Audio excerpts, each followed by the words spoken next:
Babu nahyi man dakhala alaihi ashru dzil hijjah wa huwa muridu tadhiyah. Satu pembahasan tentang larangan. Nah, jadi sunnah pertama bentuknya bukan perintah tapi larangan.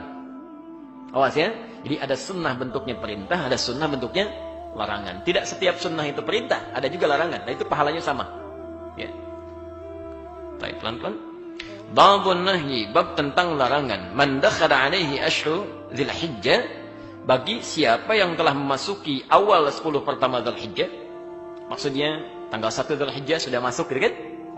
Wa huwa muridu tadhiyah, dan dia menginginkan untuk berkurban. Ya. Jadi ada orang yang memang sudah punya rencana untuk berkurban. Kalau Anda sudah punya rencana, sudah disiapkan, hewan sudah mau dibeli, kan? Maka sejak tanggal 1 Dzulhijjah, sunnah pertama, ayyakhudha min sya'rihi aw adharihi syai'a. Nahyun an ya'khudha min sya'rihi aw adharihi syai'a. Itu ada larangan memotong kuku dan seluruh rambut yang melekat pada tubuhnya. Sedang larangan memotong kuku dan seluruh rambut yang melekat pada tubuhnya. Baik, yang pertama, larangan ini berlaku khusus bagi yang akan berkorban saja. Kalau yang tidak perlu. Jadi ini bagian pertama. Yang kedua, sifatnya adalah jika sudah ada keinginan, kehendak yang disertai kemampuan untuk berkorban. Jadi kalau begini, Anda siap korban, uangnya ada, sudah disiapkan, mau beli hewannya, sebelum masuk Dzulhijjah, maka tanggal 1 larangan sudah berlaku. Tapi kalau Anda baru dapatkan uangnya misal, ya sudah ada kepastian dengan izin Allah, misalnya insya Allah tanggal 3 baru dapat, maka tanggal itu baru berlaku larangannya. Jelas ya? Dapat uangnya tanggal 5, tanggal itu baru berlaku. Jelas ya? Dapat uangnya tanggal 7, tanggal itu baru berlaku. Dapat uangnya tanggal 10, tidak berlaku hukumnya. Jelas ya? Tidak berlaku hukumnya, karena ini hanya berlaku bagi tanggal 1 sampai dengan menjelang akan dipotong hewan korbannya. Ya. Jelas di sini? Baik. Sifat larangan ini sifatnya bukan wajib. Awas. Jadi kalau Anda misalnya lakukan pun, misal saya mau potong kuku saja, ya, dosa sih tidak, cuma kehilangan banyak pahala. Jelas ya? Kehilangan banyak potensi pahala. Nanti kita akan lihat apa maksudnya, kenapa dilarang potong kuku dan rambut. Ya, kenapa dilarang potong kuku dan rambut. Yang ketiga, nanti kan betul ya, ini sering keliru di sini. Sering keliru. Hadis ini jelas menunjukkan dari semua kalimatnya, bahkan nanti runtutan keterangannya, yang dimaksud larangan itu berlaku pada orang, bukan pada hewannya. Bukan pada hewan.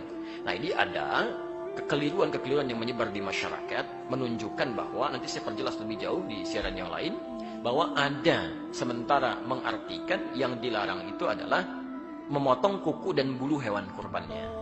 Ini yang jadi fatal, kesalahan yang terjadi, maaf, adanya proses penerjemahan, khususnya di Indonesia, yang punya kebiasaan buruk. Jadi penerjemah ini kadang-kadang penerbitnya membagi-bagi terjemahan nih. Ya. Ini misalnya Sahih Muslim nih, dibagikan ke sekian orang, 3 orang menerjemahkan. 3 orang ini kan kapabilitasnya berbeda-beda. Dan tidak bisa membedakan antara bahasa hadis dengan bahasa fikih. Apa yang terjadi? Ada yang mengartikan larangannya, larangan memotong kuku dan bulu binatang korban. Diterjemahkan ke dalam bahasa Indonesia, ini saya ada kopiannya ya. Nanti lebih jelas lah bisa kita bahas di kesempatan lain. Ini diterjemahkan ke dalam bahasa Indonesia, ya, di halaman 899 ditulis kitab kurban dan disandarkan pada seorang syekh yang sangat populer sekali. Ya, syekhnya nggak salah, yang salah yang terjemahkan. Ya, terjemahannya, apabila 10 hari pertama telah tiba dan seorang di antara kalian bermaksud hendak berkorban, maka janganlah dia mengambil bulu dan kuku binatang korbannya. Ini sudah fatal. Fatal kesalahannya.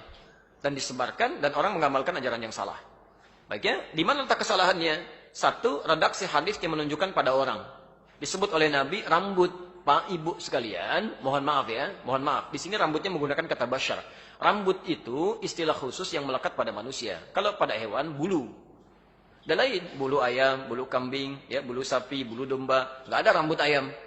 Rambut kelinci bagus banget ya, bulu. Itu ya, kalau kita rambut. Jelas ya? Itu bagian pertama. Yang kedua, di Sahih Muslim ini ada kita mesti belajar cara membacanya. Beda dengan baca Al-Bukhari, lain. Sahih Muslim ini ada hadis berbintang, ada hadis tidak berbintang. Kalau yang berbintang itu tandanya dia punya asbabul wurud, sebab hadis itu disampaikan. Sebab hadis ini sampai ke kita, sampai dirangkum oleh Imam Muslim, itu ada salangan beberapa sahabat yang belum tahu tentang informasi ini, mendekat ke Idul Adha itu pada masuk ke toilet, ke hammam. Ada yang cukur kumis, cukur bulu ketiak, macam-macam. Diadukan itu kepada Ibnu Musayyab yang punya hadis ini. Kata Ibnu Musayyab, "Hadza haditsun qad nusiya wa turika." Ini hadis sekarang sudah banyak orang yang lupa, banyak ditinggalkan. Kata beliau, disampaikanlah hadis ini, maksudnya orangnya. Orangnya, jangan potong kuku, jangan potong rambut. Itu orangnya, kata Ibnu Musayyab.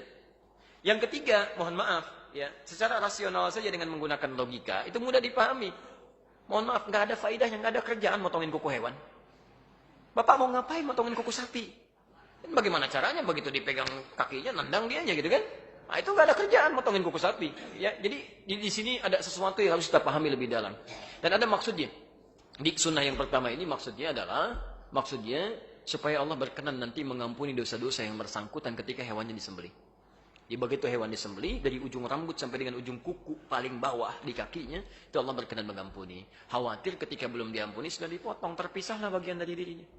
Bersaksi di akhirat nanti, gitu kan? Nah, padahal sebagian dosa-dosanya sudah terampuni di hadapan Allah Subhanahu wa taala. Nah, ini baru sunnah yang pertama, belum bagaimana nanti sunnah memilih hewan korbannya, sunnah cara menyembelihnya, sunnah cara membagikannya, termasuk persoalan-persoalan di dalamnya.